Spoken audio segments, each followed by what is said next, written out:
Hello, how are you all today? I am Tracy Mooney from SewSupportive, and I am so excited to be here today on this beautiful Thursday. On Thursday, I usually do sort of shorter videos that have a little bit of information that might help you or might show you a little bit about what I've been working on this week, or it might be a little bit newsy or inspirational. Today, I had a clip that was left over from Monday's video where I talk about how I store my UFOs and my WIPs. And I thought it might be fun to show you a little bit about that. I use very specific storage containers and I love them. So here we go. Let's go over and take a look. One of the things that happened was I couldn't find, I realized that I was missing about 10 projects, and then remembered in the editing process that they were literally sitting next to me on the shelf over there. And I wanted to talk a little bit about how I store my work in progress. I use these Iris scrapbooking boxes. They are 12 by 12 and they actually fit perfectly on it. I have Billy bookcases, but I also have the skinnier version of the Billy bookcase, which I'll maybe drop the name in below, but they fit perfectly on those shelves. And what I usually do is I will put absolutely everything for a project in one of these: the pattern, if there's a ruler, the fabric that I've chosen. And in this case, I was using the pineapple trim tools by Creative Grids, which are 2 different sizes. And I actually had the patterns in here as well that I was using, that are the cut loose press pineapple. There are 3 different projects that I was doing. I was doing the blocks for. This was when I worked at Keepsake Quilting and was doing their KQ Live videos. But I've got miscellaneous quilt blocks in here for different ways I was using the ruler. Isn't that fun and cool?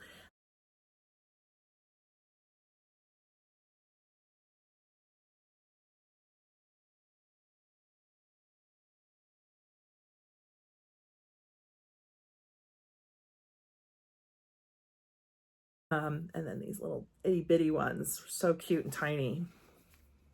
So I still have the instruction manuals for the rulers, the patterns, the blocks that I made, the strips that are cut for both projects in here. Let me see if there's anything else interesting that I might have thrown in this box. But basically that's what I'll do for a project that I have started. And currently a lot of the projects that I've got in bins like this are projects that are sort of ongoing projects. Maybe they're scrap quilts, or maybe they are, I'm trying to think of what else I've got in there. In one case, it's a bag pattern that I literally got the pattern. I bought all the pattern. I bought linen for this bag because that's what the sample was at the store. And I cut out all of the pieces, and then the pattern is terrible. It's not written for a person who doesn't know how to do a bag in their sleep. And this was a type of bag that I've never made in my life. So I've completely hit an impasse on that project. I put it back. I literally pulled that one out at least 3 times and put it back because I'm still in love with the fabric, and I'm still sort of mad that I cut out everything and that I'm stuck. At this point, maybe I've done enough bags that I can go back and try again. In this one, this was actually a kit that I purchased, and I've got all of the pretty fabric in bags for here, and then there's a little tiny folder with the pattern inside of it. And so I've still got this one as a plan to do at some point in the future because it was just so pretty. I couldn't pass up that kit. And it was a small enough kit that I could actually put it in one of these bins. So that is one of the ways that I store some of the that is some of the ways that I store works in progress that I've got, including, you know, and I've got project bags. You saw all the project bags that I had. In some cases, I was using really large Ziploc bags to store things. And most of the time, if it was a project for work, I try and keep the backing with the project as well. So that makes them sort of bulky, and you need a bigger container than these would provide. But this is perfect for, you know, I've got my village quilt that's all made with charm squares. So I've got the charm squares in there, the pattern, and I bought a specialty ruler to make the roofs of the houses for that one. That's a flying geese ruler, a block lock one. And so I've got that ruler in that box, but that's the way that I store them. Okay, so before we get started with jotting down our UFOs in the 2 ways that I'm going to test out today, I wanted to show you this other way that I keep my projects separate. And that is using these project bags. These are from Fat Quarter Shop, and they're pretty big. So what's really nice about this is, as you can see, I've got a whole bunch of things in here. I have the magazine where the project is located. This is actually the pattern that I did. It's called Bountiful Boxes. It was in Quilting Quickly. This is from November, December 2018. So as you can see, I flagged the pattern. The pattern was designed and made by Kathy Sawyer. This particular fabric was from Maywood Studio back in 2018, and it was called Poinsettia and Pine. And oh, isn't it just so cute? I just love this pattern, and it was very easy to make. So as you can see, and as I mentioned earlier, I have a little bit of extra fabric in here, and I believe I was considering this for binding. So we're just going to put that aside for now. And then what I have in here, a little bit squished, but that's okay, are all of my blocks. Now, I do not remember what this fabric collection was. I believe I used 3 different fabric collections for this pattern. You need a 10-inch squares, 5-inch squares, and a jelly roll, or 2.5-inch strips. And I know that I believe that this might be April Rosenthal for Moda, but I know that I threw in a charm pack that was just Halloween colors. And I also ran out of a little bit of fabric. So I threw in a little art gallery from my quilt that I actually showed you last week that I finished. So I know I have all 35 blocks done. They just need to be sewn together and quilted. So I am going to show you the first option. So this is just a little recipe tin that I got. I think I may have gotten it at Target in the, $5 bin section. I'm not quite sure, but you can find these, especially this time of year, in lots of stores where, they're not a lot of money. Like I said, I'm pretty sure I got this for $5. I took off the sticker already, and I was using it for a different project, but I thought that since I wasn't using it, I will probably revamp it for this particular project. But I started writing down on here what I did. So I wrote the name of the quilt, the magazine issue that it's in, just in case I ever want to make this again and I can't remember what magazine issue it was in.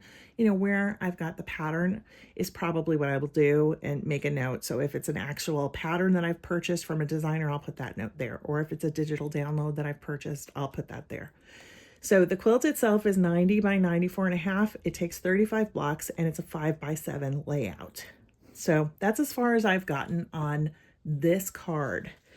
So now let's look at the Scrappy project planner. As I mentioned before, this book, I don't think it's no longer in print. It's really hard to find. But if you really want one, you can probably ask around. And there are just so many similar books on the market. Like I know the Quilter's Planner is one, and I'll put a few links below of ones that I know that are still on the market. So I'm going to start over here, and I am going to show you how this one is laid out. So I'm going to write down the name here and all of the information as well.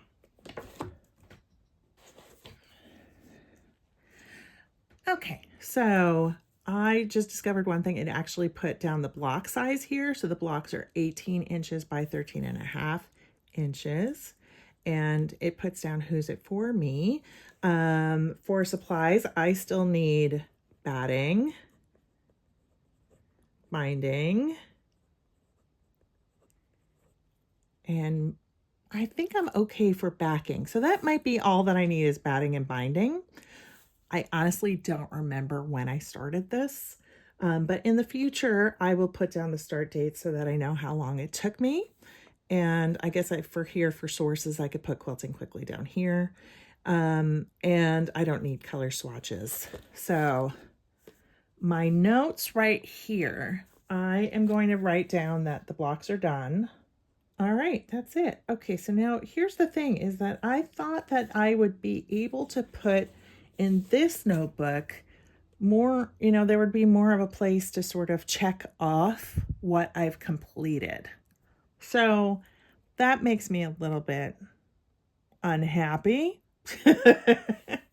But here's the thing is that I can write it down on here. So I'm going to write it down and then I'll show you. So, okay, sorry that my handwriting is a little bit messy, but basically I wrote that there are 35 blocks that are done and I can check that off. I still need to sew the blocks together, quilt it, trim and bind. Now I can do it this way. The lovely thing about having your own notes and a note card is you can write whatever you want on here. Like I don't have to do check boxes, but I could just write down that the blocks are done and leave it at that. And then next time I know that the blocks are done and that, maybe I'll put a note over here that I need to choose a backing and a binding. And then that way I know that I still need to do that, or I can keep it in my mind as I'm looking through my stash. So that's kind of nice. I still partially think that maybe making my own spreadsheet would be better because I honestly love a checklist and I love to be able to check it off. So I might like to have the projects on a list that goes down like this and then have little columns over on the right hand side that have all of the steps in making a quilt so that I can sort of tick off different projects. I think that might be kind of fun, but I also see the value of doing this myself. While I love the idea of the books like this, the problem is that it's not flexible. So those of you who commented that you not only work on quilts, you also work on making your own clothing, this book would not be helpful at all, would it? I mean, you might be able to sort of change some of the wording over here and have swatches and things like that, and maybe have the pattern name here. And perhaps you could, draw out sketches here if you were altering a pattern or something like that. So maybe you could make it flex and work for a project like that. But the thing is that it's not completely perfect for things unless you were designing the project yourself in quilting, right? I mean, you might be able to sort of draw out some basic blocks over here and play with color a little bit maybe. But yeah, so there you go. Those are two ways that I'm sort of tracking things. And I think we might add a third to see if that works even better.